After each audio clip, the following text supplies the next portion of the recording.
The funeral service had just ended, and people were filing out of St. Mary's Cathedral into the gray October afternoon. I stood beside Dad's casket, accepting condolences from family and friends, when my Uncle Robert approached me with that familiar smirk I'd grown to despise over the years. "Alexandra," he said in a low voice, placing his hand on my shoulder with fake sympathy. "I need to speak with you privately about your father's affairs." I followed him to a quiet corner of the church, where my cousins Bradley and Jennifer were waiting with their lawyer, a thin man named Harrison Webb. Uncle Robert cleared his throat and glanced around to make sure no one else could hear. "Alexandra, I know this is difficult timing, but we need to discuss the will. Your father made some significant changes in his final months." "What kind of changes?" I asked, though I already suspected what was coming. I'd noticed the family meetings I wasn't invited to, the hushed conversations that stopped when I entered rooms.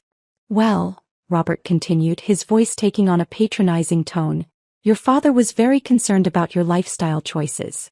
The fact that you're still unmarried at 32, no children, living in that small apartment downtown, working at some little nonprofit organization. He felt," Jennifer added with false concern, "that you weren't ready for the responsibility of managing substantial family assets. You know how practical Uncle William always was about business matters." Bradley nodded solemnly. "Dad and I spent a lot of time talking with Uncle William about this. We tried to explain that managing a multi-million-dollar estate requires real business experience, not just good intentions." The lawyer stepped forward with a manila folder. "Ms. Harrison, I'm afraid the will explicitly excludes you from the estate. All assets, the house on Elm Street, Harrison Manufacturing, the investment portfolio, even the family cabin in Colorado, everything transfers to your cousins. Your father felt they were better equipped to handle the family legacy." Webb opened the folder and showed me a document with Dad's signature. "As you can see, this will was executed 3 months ago, witnessed and notarized according to state law. Your father was very clear about his intentions." I stared at the document, recognizing Dad's handwriting but noting how weak and shaky his signature looked. 3 months ago he'd been heavily medicated for pain, barely able to stay awake for more than a few hours at a time. "I see," I said quietly. "And when exactly was this will prepared?" "July 15th, Webb replied. "Your father called my office and requested an emergency appointment. He said he'd been thinking about family responsibilities and wanted to make changes." Uncle Robert put on his most sympathetic expression. "Alexandra, I know this is hard to hear, especially today, but your father wanted what was best for the family business. Bradley has his MBA from Northwestern. Jennifer has her finance degree from University of Chicago. They understand complex business operations in a way that working at a children's charity simply doesn't prepare you for." "We're not trying to be cruel," Jennifer added. "It's just that managing a $50 million estate requires sophisticated financial knowledge. Uncle William was worried that without proper business training, the assets could be mismanaged or lost entirely."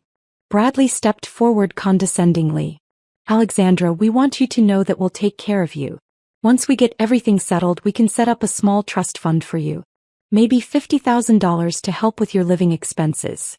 After all," Uncle Robert continued, "family takes care of family. We're not going to leave you with nothing. But the bulk of the estate needs to be managed by people who understand business, investments, corporate strategy." I nodded sadly and pulled out my phone. "If you'll excuse me for just one moment, I need to make a quick call." I stepped a few feet away and dialed a number I knew by heart. "Hello, Marcus? Yes, it's Alexandra. I need you to execute Protocol 7 immediately." I paused, glancing back at my family members.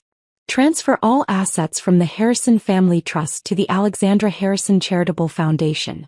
"Yes, all of them. The full $180 million. I could hear Marcus typing on his computer. "Are you sure about this, Ms. Harrison? Once I execute this transfer, it's irreversible." "I'm absolutely certain. My father always said the money should go where it can do the most good." "Understood. The transaction is complete." When I turned back around, my uncle's face had gone completely white. "What did you just do?" Robert whispered. "I transferred Dad's assets to my charitable foundation," I replied calmly. "All $180 million of them." The lawyer looked confused. "I'm sorry, but that's impossible. The assets belong to the estate, and according to the will, According to the will, I interrupted, the assets that Dad owned at the time of his death go to Bradley and Jennifer. But Dad didn't own any assets when he died. Bradley's face was turning red. What are you talking about? Of course he owned assets. The business alone is worth $50 million. I smiled for the first time since Dad's diagnosis.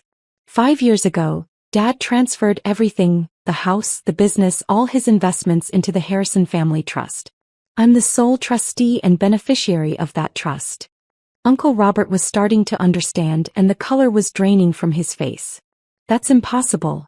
William would have told us. Why would he tell you? It was a private estate planning decision between a father and his daughter. I pulled out a document from my purse, the trust agreement I'd been carrying since Dad's death.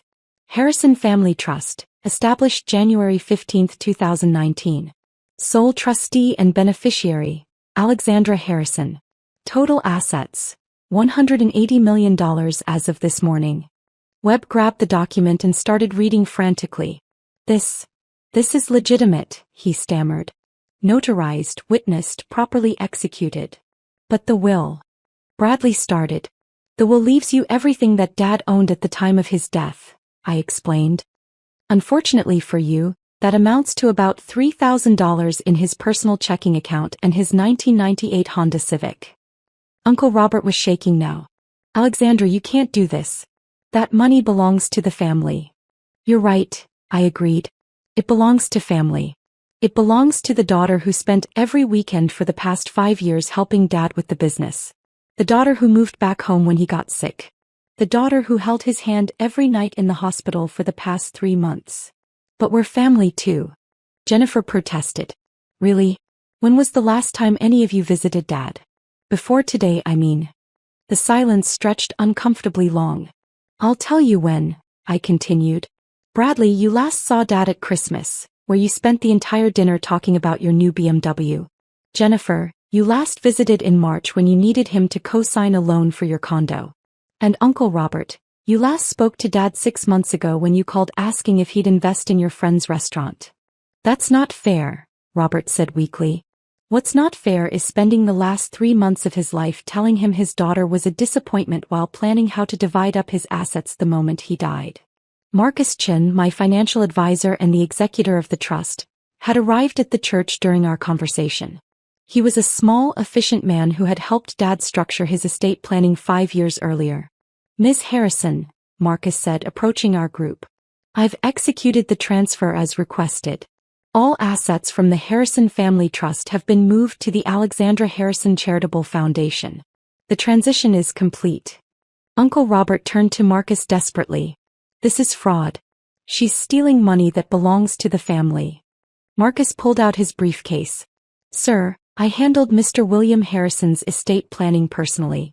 5 years ago he explicitly transferred all assets to the trust specifically to avoid probate and ensure his daughter would inherit everything immediately upon his death.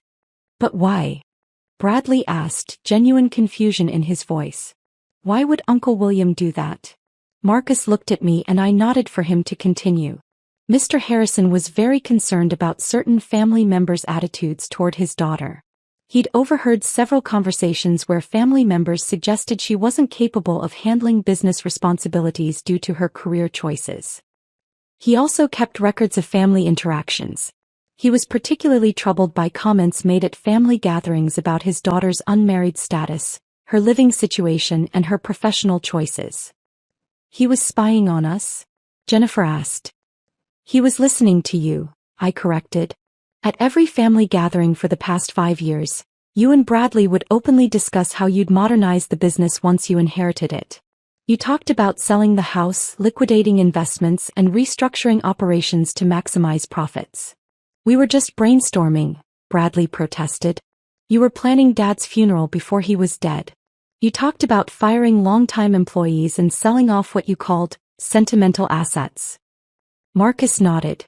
Mr. Harrison was particularly upset by a conversation he overheard last Thanksgiving, where you discussed selling the company regardless of what happened to the 400 employees. Those people would have found other jobs, Jennifer said defensively. Those people include families who have worked for Harrison Manufacturing for decades. People like Margaret Collins, who started as Dad's secretary and is now chief operating officer. People like James Morrison, who worked his way up from the factory floor and has 3 kids in college. Business is business, Bradley said weakly. That's exactly what Dad was afraid of. He didn't want his life's work reduced to a balance sheet. The lawyer cleared his throat nervously. Ms. Harrison, surely we can work out some arrangement. Your cousins have legitimate expectations. Based on what? Based on the assumption that they could treat Dad and me poorly for years and still collect a multi-million-dollar inheritance. We never treated anyone poorly, Robert said.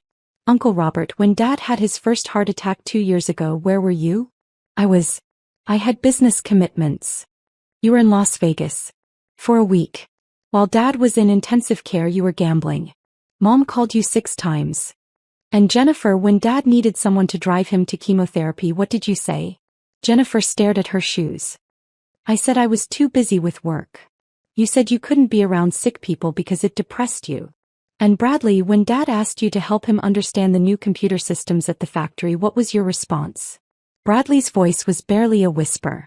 I said I didn't have time to teach an old man new tricks. The weight of their past behavior was settling on them. For the first time, they were seeing their actions through Dad's eyes. We'll contest this in court, Jennifer declared, though her voice shook. Marcus spoke up. Miss Jennifer, the trust was established 5 years ago when Mr. Harrison was in perfect health. He had full legal capacity, independent legal counsel, and medical documentation. Additionally, the trust has been operational for 5 years. There are no grounds for contest. Besides, I added, contesting would require expensive litigation. Do any of you have the resources for a multi-year legal battle against $180 million in assets? The silence told me everything about their financial situations. Dad had known exactly what he was doing. He'd watched his brother and nephews spend money they didn't have, assuming they'd eventually inherit his wealth. He'd seen them treat me like a failure because I chose non-profit work over corporate success. What they didn't know was that my little non-profit job was actually as executive director of the largest children's charity in the state, with an annual budget of $25 million. I had an MBA from Wharton and 15 years of experience managing complex organizations. Dad knew exactly how capable I was. There's something else you should know, I said. Dad's business has been struggling for the past 2 years. The industry changed, competitors moved in, and Dad was too sick to adapt quickly enough. Bradley perked up. So, we can turn it around. Actually, you can't. Because 6 months ago I orchestrated a merger with Pinnacle Industries. Harrison Manufacturing no longer exists as an independent company. Uncle Robert's eyes widened. You sold the family business? I saved the family business. Dad was looking at bankruptcy within 18 months.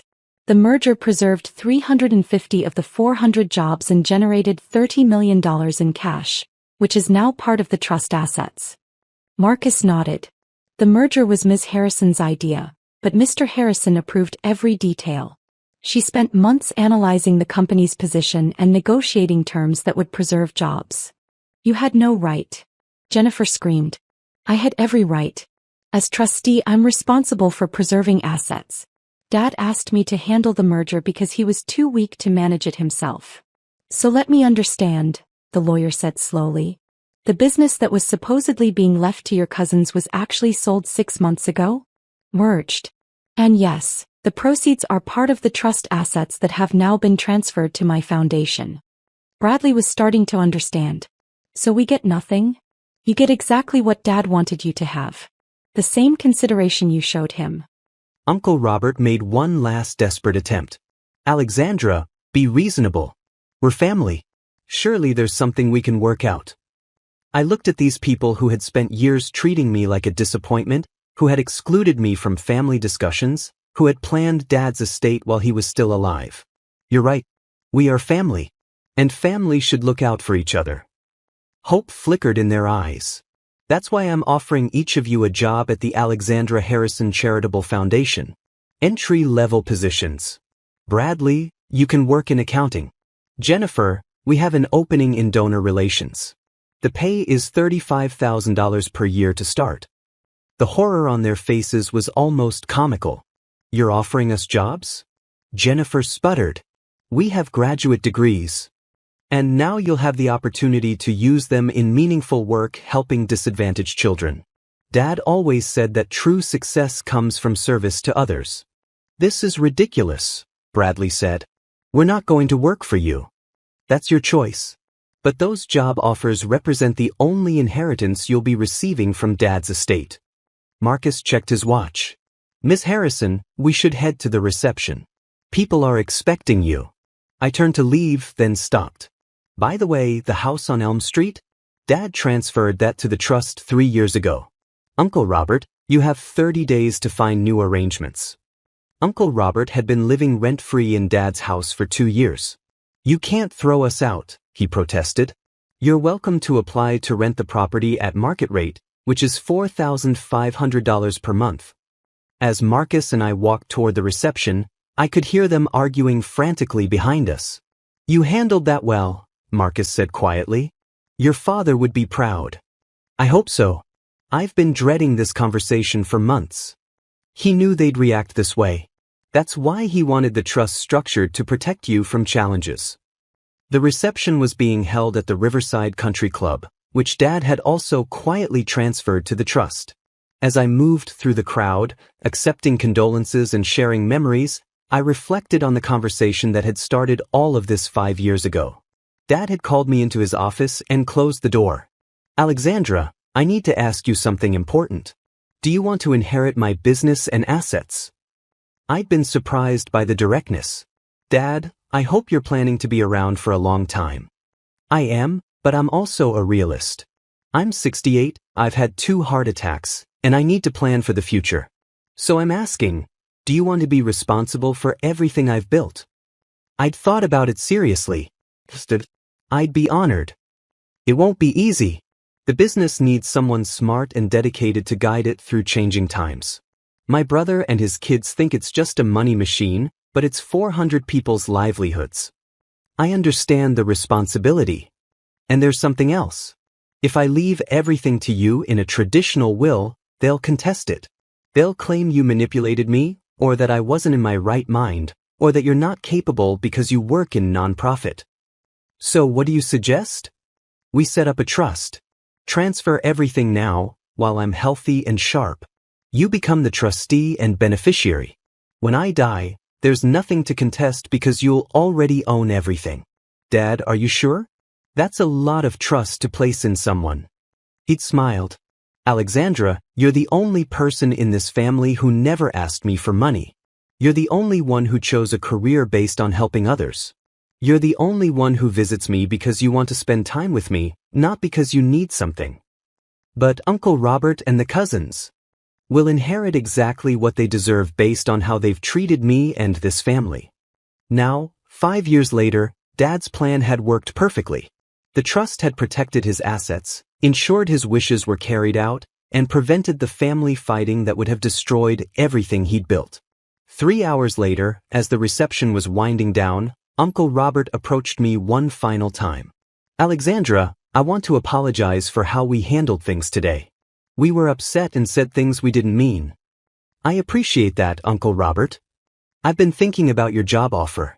Maybe it would be good for Bradley and Jennifer to learn about charitable work. I smiled. The positions are still available if they're genuinely interested. And the house on Elm Street, perhaps we could work out some arrangement? Market rate rent, 1-year lease, first and last month due at signing. If you're interested, have your attorney contact Marcus. Robert nodded reluctantly. I suppose we don't have much choice. Uncle Robert, you always have choices. Dad made his choices based on how people treated him. I'm making mine the same way. 6 months later, the transformation had been remarkable. Bradley had taken the accounting position and discovered a genuine aptitude for nonprofit financial management. Jennifer had started reluctantly in donor relations but gradually began to understand the satisfaction that comes from connecting donors with meaningful causes. Uncle Robert had surprised everyone by approaching the facilities management position with unexpected diligence. Perhaps because he'd finally found work that produced tangible results, he'd discovered a sense of purpose that had been missing. None of them had become wealthy from Dad's death, but they'd all learned something more valuable, that true worth comes from what you contribute, not what you inherit. They'd learned that success isn't measured only in dollars, but in the positive impact you have on other people's lives. Dad would have been proud of that lesson too. In fact, as I read through his private journals after the funeral, I discovered that teaching that lesson had been part of his plan all along. He'd known that forcing them to work for their money would either reveal their true character or help them develop better character. Either way, his legacy would continue in the form of a charitable foundation that would help thousands of children, managed by family members who had finally learned the difference between earning respect and demanding it. The Harrison name would live on, but now it would be associated with service and generosity, exactly the legacy Dad had always hoped to leave behind.